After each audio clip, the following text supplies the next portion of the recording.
lot of dog handlers have to travel by public transport with their dog, and thus it is necessary, before the first ride, to make clear how to behave when traveling with a dog. Before you travel by public transport, it is important for the dog to have mastered some basic skills. Above all, the dog must be able to walk on a leash and respond to the command, "sit." Before the first ride, you should find out what the requirements of a carrier for transportation of dogs are.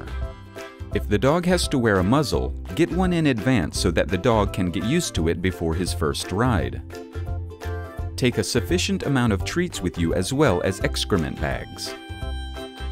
For the first ride by public transport, it is good to choose a time when there are not many people, in our case, on the tram.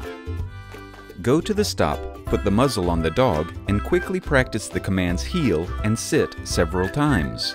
If the dog is sensitive, it is useful to come with him to a tram which has just arrived and have him sit near the door as if you were going to get on.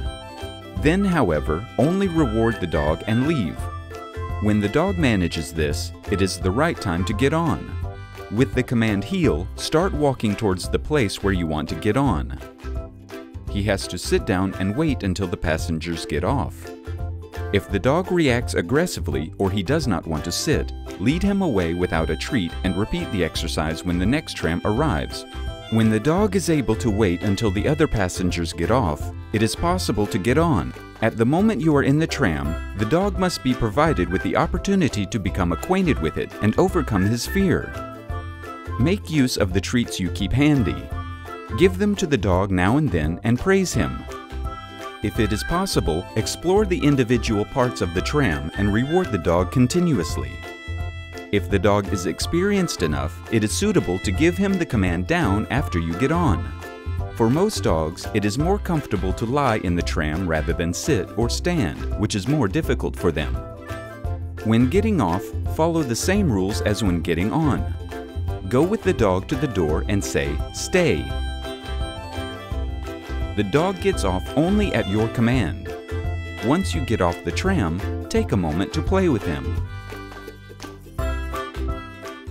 Get the dog acquainted with the tram well in advance so that you have enough time to teach him everything. Before you travel by public transport, know what is required by the carrier, for example, if the dog must be fitted with a muzzle. Do not let the dog bother other passengers. Never travel with a dog without keeping to the rules of the carrier. Otherwise, you may be fined, and this is already a stressful situation for the dog.